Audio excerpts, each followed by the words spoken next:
ఇది కరెక్టే అంటారా? కాదా అనేదని. నేను అన్నం పరబ్రహ్మ స్వరూపం గదా! గురువుగారు అని అడిగితే, అశుద్ధం గూడా పరబ్రహ్మ స్వరూపం. కరెక్ట్ అది. అది చూసే కోణం ఎవ్రీథింగ్ నువ్వెప్పుడైతే పరబ్రహ్మ స్వరూపమే. ఆ! అన్నం అప్ ఒక్కటే కాదు. మరి ఇప్పుడు మనం ఆ ఇంతకుముందు స్థితికి చెప్పింది. ఎలా చేరుకుంటాం సార్ మరి? చేరుకునేది ఏమి లేదు. గుర్తించడమే. ఇప్పుడు విషం తాగితే చచ్చిపోతాం అన్నది గుర్తించినావా లేదా? అవును. ఎప్పుడైనా ప్రాక్టీస్ చేసినావా? అయిపోయింది. Simple. You just recognise it. See ఇంతకుముందు అనుకున్నాం కదా! యాపిల్ నీవు, శక్తి, షిట్టు అంతా నీవే. ఓకే. ఏది తీసేసినా నువ్వు లేవు చూడు. యాపిల్ తీసేసినా నువ్వు లేవు. అంటే భోజనం తీసేస్తే నువ్వు లేవు. అరగకపోతే నీవు లేవు. హ్మ్. తినకపోతే నీవు లేవు. తిన్న తర్వాత షిట్ రాకపోతే నీవు లేవు. అన్నం పరబ్రహ్మ స్వరూపం అయితే అదెందుకు కాదు? హ్మ్. కానీ దేని ధర్మం దానికి ఉంది. ఆ! నేనదే అంటే ఒక దాన్ని పిసికి తినాలి, ఒక దాన్ని చీకి తినాలి, ఒక దాన్ని నమిలి తినాలి. అన్ని ఒకలాగా తింటే ఎట్లా? హ్మ్. అట్లా షిట్ని ఎలా ట్రీట్ చేయాలో అలా ట్రీట్ చేస్తున్నాం. అలా ట్రీట్ చేయటం అది గూడా అశుద్ధం ఏమీ కాదు. శుద్ధమైనదే. మనకు నచ్చుతలేదు అది. అన్నీ శుద్ధమైనవి. మనకు ఉపయోగపడనంతా అశుద్ధము బేసికల్ యాక్చువల్‌గా. వేస్ట్ అని అది బాలేదు. నీకు నచ్చలే. అది బానే ఉంది. నువ్వెంతమందికి బాలేవు. దానికేం చేస్తావు?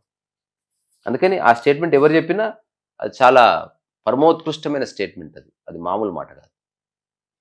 ఆ వ్యక్తి ఎవరు చెప్పినా ఇక్కడి నుంచి ఆయన పాదాలకు నమస్కారం. ఒకవేళ అది అతని అనుభవం అయితే ఇంక అంతకంటే గొప్ప స్థితి లేదు. అప్పుడు నీకు అందుకే నేను రాసుకున్న ఒక పద్యం. జ్ఞానికుండదు అసహ్యము ప్రతీకారము జుగుప్స.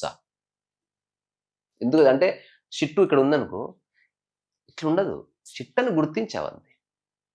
స్మెల్ వస్తే ముక్కు మూసుకో. కానీ ఇట్లా ఉండదు. అంటే నువ్వు అట్లా ఉండదు అది. Be pleasant. జస్ట్ దాన్ని పక్కకు తీసేయండి అమ్మా అయిపోయింది. నీ ప్లెజెంట్‌నెస్‌లో నుంచి ఆపరేట్ చెయ్యి.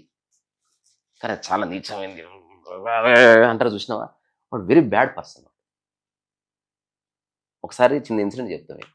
నేను ఢిల్లీలో వి. హనుమంతరావు ఉన్నాడు కదా! అప్పుడు కాంగ్రెస్ ఎంపీ. వాళ్ళ కోటి అంటారు దాన్ని. అంటే వాళ్ళ 1 ఎకర్ ఉంటుంది అది. అందులో సర్వెంట్ క్వార్టర్‌లో ఉండేవాడిని. ఎవ్రీ సాటర్‌డే, సండే జర్నలిస్టులంతా వచ్చి క్రికెట్ ఆడేవాళ్ళు. మన తెలుగు జర్నలిస్టులు టీవీ9, ఆంధ్రజ్యోతి ఇట్లాంటి వాళ్ళంతా. సో అందరితో నాకు స్నేహం ఏర్పడ్డది. నేను ఎదురు చూసేవాడిని సాటర్‌డే, సండే ఎప్పుడైతుందా కాస్త క్రికెట్ ఆడదాం. సో ఒక వ్యక్తి షాట్ కొడితే ఒక బాల్ పోయి ఒక దగ్గర పడ్డది. ఇట్లా పోయి పడ్డది ఒక అంచుకి. నేనెళ్ళి బాల్ తీసుకొని వచ్చాను. అంతకుముందే నాకు తెలియదు అక్కడ ఒక వ్యక్తి మూత్రం పోసాడు. అందుకని ఈ వ్యక్తి ఎవరైతే ఉన్నారో నన్ను ముట్టుకో దూరం ముట్టుకోదా. నేను ఏమైందన్న అంటే వచ్చినప్పుడు 1 గంట క్రితం ఒక వ్యక్తి అక్కడ మూత్రం పోసాడు. అయితే ముట్టుకోదు గలీజ్ అది. నేను ఏమనలేదు. నెక్స్ట్ డే అతను ఆ తర్వాత సండే వచ్చాడు. షేక్ హ్యాండ్ ఇస్తున్నావు ముట్టుకోద్దు. లైఫ్ అంతా దూరం ఉన్నాడు. ఏమైందన్నాడు. నాకు చిన్న అవగాహన కలిగింది నీ వల్ల. నువ్వు అన్నది కరెక్ట్. సో మూత్రం ఉన్నది అక్కడ ఉంటే అది అశుద్ధం. నీ కడుపులోనే మూత్రం ఉంది. నువ్వు ముట్టుకునే అవకాశం లేదు. జస్ట్ లైఫ్ అంతా నేను ముట్టుకునేది. అది ఎవడో పోసింది. అది ఆరిపోయి గంటన్నర అయింది. కానీ ఇంకా తడితడిగా ఉంది నీలో ఇంకా తడితడిగా షిట్ ఉంది, మూత్రం ఉంది, ఇంకా ఏమేమి గలీజ్ ఉందో. నువ్వు జిందగీలో నన్ను నేను ముట్టుకోలే. నేను ఢిల్లీకి బయలుదేరుతున్నప్పుడు కూడా ఒక్కసారి భయ్యా ఏదో బుద్ధి లేకన్నా లేదు నీ వల్ల నాకు అవగాహన వచ్చింది. నేను ఇప్పటి జీవనం ముట్టుకోను. అట్లీస్ట్ నిన్నైతే అసలే ముట్టుకోను. సరదాగా టీజింగ్గా చెప్పాను. వద్దు ముట్టుకోకపోతే ఏమవుతుంది చెప్పు. మళ్ళీ నా కడుపులో మళ్ళీ మూత్రం ఉంది. జస్ట్ పొట్ట ఒక్కటే ఉంది కదా, జస్ట్ పొట్ట వెనుకనే ఉంది. ఎందుకు ముట్టుకుంటావు చెప్పు. కౌగులించుకుంటే జస్ట్ నా పొట్ట తోలు మధ్యలో ఉంటుంది. నువ్వు మూత్రాన్ని హక్ చేసుకున్నట్టే. ఎందుకు ఇదంతా చెప్పు మన మధ్య. దయచేసి వద్దు. ఎవరికైతే ఈ అశుద్ధము శుద్ధం అని లేదో అట్లాంటి దాంతో పడి పొర్లుతాను నేను. నీలాంటి నీట్ పర్సన్తో మనకు వద్దు భయ్యా ఏమనుకో. ఇది నిన్ను హర్ట్ చేయాలని చెప్పట్లే.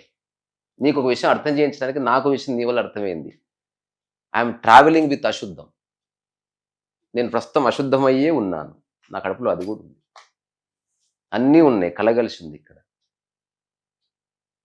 అందుకని దాన్ని ఎట్లా వేరు చేసి చూస్తా. ఒకరోజు ఇది రాకపోతే తెలుస్తుంది ఎంత పవిత్రమైందో అది.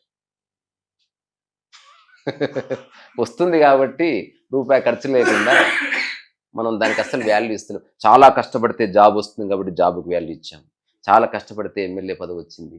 అందుకని దానికి వాల్యూ ఇచ్చాం. ఇది ఏ కష్టపడకుండా వస్తుంది కదా, we don't give a dam. ఒకరోజు వస్తుంది, ఆ రోజు నువ్వు ఎంత ట్రై చేసినా రాదు. అప్పుడు డాక్టర్లు, పైసలు, దాన్ని బయటకు తీయాలంటే ఎంత కథ ఉంటుంది తెలుసా. అట్లా సో అంతా శుద్ధమైంది. అట్లీస్ట్ నా దృష్టిలో నేను ఉదాహరణ, ఒకవేళ నేను వాడే వస్తువు షిట్లో పడ్డా, నేను జస్ట్ తీసుకొని కడుక్కుంటా తప్ప దాని పట్ల నాకేం నెగిటివ్ థాట్ లేదు, నాకైతే లేదు. ఇంకా కొన్ని విషయాలు చెప్పకూడదు నేను చేసిన ప్రయోగాలు. సార్ కోరిక అంటే ఏమిటి, అవసరం అంటే ఏమిటి? ఎందుకంటే ఈ యువతరం మొత్తం జనరేషన్ మొత్తం ఈ రెండింటి మధ్య కొట్టుబెట్టారు. అవునవును అవును. ఏది అంటే అది just గుర్తించాలి, అట్లా ఏది గుర్తించకూడదు? అట్లా అనడానికి ఆత్మదర్శనం బుక్ చేస్తాను. ఇందులో ఉంది మొత్తం. కోరిక చెట్టు, ఆలోచన చెట్టు అని ఒక చిన్న డ్రాయింగ్ ఉంటుంది ఇందులో, నేను రాసిన పుస్తకంలో. అందులో సమస్తం ఉంటుంది అనమాట. చిన్న విషయమే, మనం విభజించి చూస్తున్నాం అంతా, అదే ప్రాబ్లం. మొత్తం కలిపి చూడాలి. అసలు కోరిక అనేది ఎట్లా పుట్టింది అనేది. చిన్న జీవితం చాలా కష్టం అన్న భావన ఇక్కడి నుంచి ఆవిర్భవిస్తుంది. కింద చుక్క ఉంది, అక్కడ ఇది ఆలోచన. ఈ ఆలోచననే కోరిక అయింది. ఈ కోరికని వ్యామోహమైంది, ఊహ అయింది, అక్కడి నుంచి భయం అయింది, ఆ తర్వాత సంశయం అయింది, ఆ తర్వాత కాన్ఫిడెన్స్ అయింది, విల్ పవర్ అయింది, తర్వాత నీకు నమ్మకం అంటే దేవుడు అయింది, ఆ తర్వాత నీకు సాధించుకునే అంశం అయితే స్లోగన్స్గా మారింది, ఆ తర్వాత పాపం అయింది, ఆ తర్వాత అదే ఫిలాసఫీ అయింది, అదే ఎమోషనల్ అయింది, ఆ తర్వాత అదంతా వద్దనుకుంటే ముక్తి అయింది, ఆ తర్వాత దానికోసం పోరాడితే ఫైట్ అయింది, పోరాడిన తర్వాత గెలిస్తే జస్టిస్ అయింది. అదే ఆలోచన ఇటుపక్క వస్తే వ్యామోహమైంది, భయమైంది, నమ్మకమైంది, ప్యాషన్ అయింది, అనుమానమైంది, తర్వాత అపజయమైంది, ఆ తర్వాత విజయమైంది, ఆ తర్వాత గర్వమైంది, ఆ తర్వాత కంపారిజన్ అయింది, ఆ తర్వాత చివరికి బాధ అయింది, ఆ తర్వాత మిజరీ అయింది. సో కోరిక అన్నది ఖచ్చితంగా ఉండాలి. కానీ కోరికని రెండు భాగాలు చేసి నేను చూస్తున్నా. ఒకటి ప్రాపంచికమైనవి, ఒకటి ప్రకృతిపరమైనవి. నీళ్లు తాగాలన్న కోరిక మంచిది, డబ్బులు కావాలన్న కోరిక మంచిదే. అవసరం అంటే నీకు ఎంత అవసరమో గుర్తించడమే, అంటే నెసెసిటీ. ఎగ్జాంపుల్, నాకు బట్ట అవసరం, కోరిక కూడా, కానీ 1.5 మీటర్ చాలు అన్నది ఎరుక. అంతకంటే 1 ఇంచ్ ఇచ్చిన వద్దు నాకు. అట్లా ఈ భూమి మీద నాకు ఈ ప్రపంచంలో బతకడానికి ఏ మేరకు ఆర్థిక సమృద్ధి అవసరమో అది గుర్తిస్తే ఈ కోరిక అండ్ అవసరం అనేది ఈక్వల్గా మారిపోతుంది. సో ఎప్పుడైతే అవసరము దాటి బట్ట బాగుంది కదా ఇంకొక 2 మీటర్లు అంటే అప్పుడు కోరిక స్టార్ట్ అయింది. అదంతా దాచుకుంటే దాని పట్ల వ్యామోహం స్టార్ట్ అయింది. ఇది వేరే వాళ్ళ దగ్గర ఉందని తెలిస్తే జెలసీ వచ్చింది. ఇది పోతదేమో, అమూల్యమైంది అనుకుంటే భయం వచ్చింది. అది రకరకాల రూపాలు తీసుకుంటుంది. ఎవరి దగ్గర లేనిది నా దగ్గర ఉందనుకో, అప్పుడు గర్వం వస్తుంది. ఏ విషయంలో అయినా ఎవరి దగ్గర లేని నీ దగ్గర ఉంటే గర్వం వస్తుంది. ఏ ఐఫోన్ ఫస్ట్ ఎవరి దగ్గర ఒకరి దగ్గర ఉంది, వాడు కొంచెం గర్వంగా ఫీల్ అయ్యి ఉంటుంది. Otherwise just it's a phone అంతే, ఏముంది అందులో. అందుకని నా దృష్టిలో కోరిక అవసరము ఇనిషియల్గా సేమ్ కనిపిస్తుంది. ఆ కోరిక అవసరం తీరగానే కోరిక ఎండ్ అయితే చాలు. ఉదాహరణ, తినాలన్న కోరిక వచ్చింది, అది అవసరమైన మేరకు తిన్నావు, ఆ తర్వాత ఆ కోరిక ఎండ్ అయిపోయింది. అయినా తినాలనిపిస్తుంది, ఇప్పుడు మెల్లగా కోరిక కాస్త వ్యామోహమైంది.